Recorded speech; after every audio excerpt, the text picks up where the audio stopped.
वही अंदाज, आपके मुद्दे बेबाकी से उठाएंगे। नमस्कार, आप देख रहे हैं भारत रक्षक न्यूज और मैं हूं रविशंकर भारती।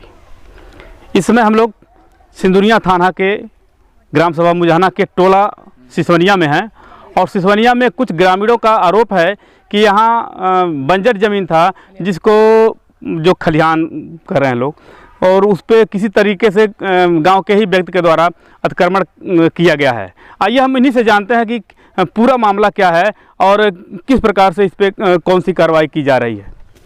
जी, आपका नाम? मेरा नाम पारस यादव है। मैं ग्राम सभा सिसवनिया का रहने वाला हूँ। हमारे ग्राम सभा के 3 खलिहान हैं, जो 39, 55, 58 नंबर। एक 30 नंबर का बगीचा है 17 डिसमिल का, जो तीनों मिलाकर 3 एकड़ 67 डिसमिल है, जो गांव का ही एक व्यक्ति ने फर्जीवाड़ा अपने नाम कराकर 132 गांव सभा की खलिहान की ज़मीन को अपने नाम से खतौनी में दर्ज कर लिया है और सारे गांव वालों को घुड़की देता कि मेरी भूमधरी ये ज़मीन है। तो हम लोगों ने पूरे, क्या नाम है उनका? चंद्रबदन मिश्रा, जो पेशे से कलेक्ट्री के वकील हैं। अच्छा। हाँ, जिनकी उम्र लगभग 78 साल हो गई है। तो उन्हीं के नाम से है।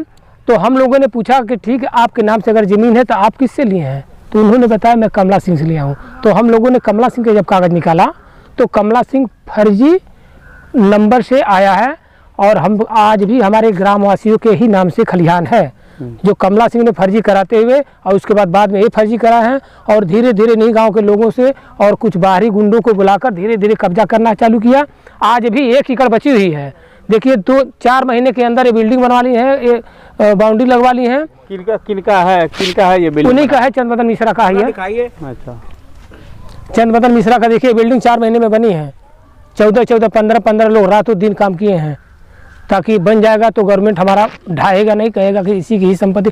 देखिए, बाउंड्री लगवा रहे हैं गेट लगवाने के लिए। यहाँ बगल में प्राथमिक विद्यालय है, वहाँ जाने का कोई रास्ता नहीं है और सारे खलिहान है जो उस विद्यालय से जुड़े हुए थे, सब सारा रास्ता चारों ओर था। लेकिन इनका फर्जीवाड़ा कराने की वजह से विद्यालय में जाने का कोई रास्ता नहीं है, कोई 4 पहिया वाहन नहीं जा पाती है। तो यही इनका भाई सारे। इसकी शिकायत आप लोगों ने कहाँ किया? इसकी शिकायत हम लोगों ने, क्या परिणाम मिला? इसकी शिकायत हम लोगों ने जिलाधिकारी को दिया, SDM को दिया, ADM को दिया, मुख्यमंत्री को दिया, प्रधानमंत्री को दिया, IG को दिया, DIG को दिया, लेकिन किसी ने मानवाधिकार को दिया, लेकिन किसी अधिकारी ने मौके पर ना तो आया और ना किसी को भेजा। आज 13 महीने से हम लोग न्यायालय के चक्कर में दर पूरे गांव के लोग 10-10, 20-20 लोग एक साथ जाते हैं। हम लोग न्याय के लिए दर भटकते रहे। अधिकारी नहीं आए कि चला देखा मामला है क्या। उन लोगों के संज्ञान में, सारे लोगों के संज्ञान में है, लेकिन अभी तक।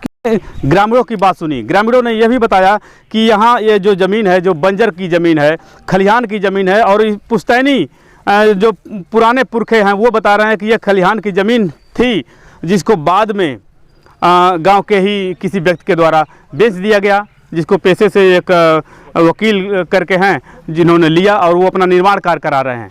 लेकिन निर्माण कार्य को देखकर ग्रामीणों ने जब उन्हें रोकने का प्रयास किया तो इन लोगों के अनुसार बताया जा रहा है कि जो निर्माण कार्य करा रहे हैं उनके बेटे, जो पेशे से इंजीनियर हैं किसी स्टेट में, वो इनको जान से मारने की धमकी या जो भी चीज़ें हैं इन लोगों के अनुसार बता रहे हैं कि धमकी मिल रहा है।